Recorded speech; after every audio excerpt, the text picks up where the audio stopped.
Hello everyone, welcome back to the channel. তো ছোট পর্দার জনপ্রিয় মুখ তানজিম সাইয়ারা তটিনী শুটিং করতে গিয়ে মাথায় আঘাত পেয়েছেন।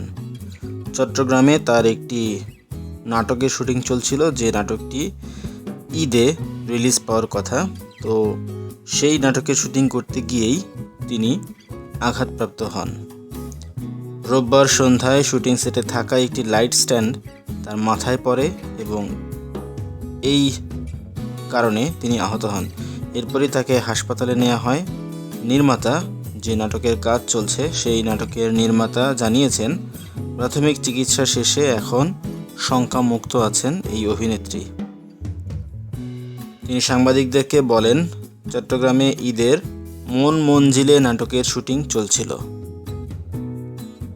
লেডিস ক্লাবের পাশে, চিটাগাংয়ের যে লেডিস ক্লাব তার পাশের একটি বাংলোতে দৃশ্য ধারণ করার সময় হঠাৎ করেই সেটে থাকা একটি ভারী লাইট স্ট্যান্ড নিয়ন্ত্রণ হারিয়ে তটিনীর মাথায় পড়ে যায়। এতে তিনি আহত হন এবং সঙ্গে সঙ্গেই তাকে নিকটবর্তী হাসপাতালে নিয়ে যাওয়া হয়। চিকিৎসকেরা প্রাথমিক চিকিৎসা দিয়েছেন। মাথার কিছু অংশ ফুলে গেলেও তিনি এখন শঙ্কামুক্ত আছেন। ঈদ উপলক্ষে নির্মিত এই কাজের শুটিং কিছুদিন ধরেই চট্টগ্রামে চলছিল, তবে দুর্ঘটনার পরে শুটিং আপাতত বন্ধ রাখা হয়েছে। আর প্রসঙ্গত উল্লেখ্য যে এই নাটকে তটিনীর বিপরীতে অভিনয় করেছেন তৌসিফ মাহবুব। এখন পর্যন্ত এই আপডেট, আমরা আশা করব যে তটিনী খুব শীঘ্রই সুস্থ হয়ে আবারও শুটিংয়ে ব্যাক করবেন। তার জন্য শুভকামনা থাকলো।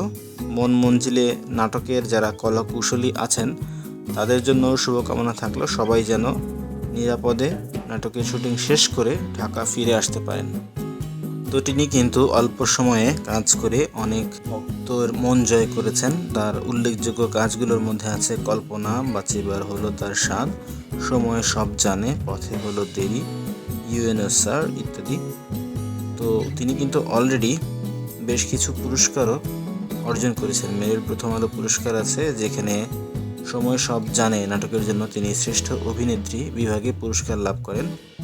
এছাড়া দীপ্ত অ্যাওয়ার্ড, বিএফএ অ্যাওয়ার্ড এগুলো তিনি অর্জন করেছেন। তো তটিনী মডেলিং থেকে অভিনয়ে যাত্রা এবং টেলিভিশন ও ওয়েব সিরিজে তার অনবদ্য কাজ তাকে একজন সুপ্রতিষ্ঠিত অভিনেত্রী হিসেবে অলরেডি এস্টাবলিশ করেছে। প্রখ্যাত পরিচালক এবং অভিনেতাদের সাথে তার কাজের অভিজ্ঞতা তাকে বাংলাদেশের ছবি জঙ্গনে অন্যতম প্রতিভাবান তারকায় পরিণত করেছে।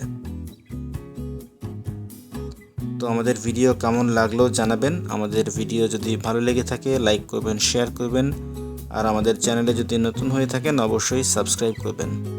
কথা হবে পরবর্তীতে অন্য কোনো ভিডিওতে। সেই পর্যন্ত ভালো থাকুন।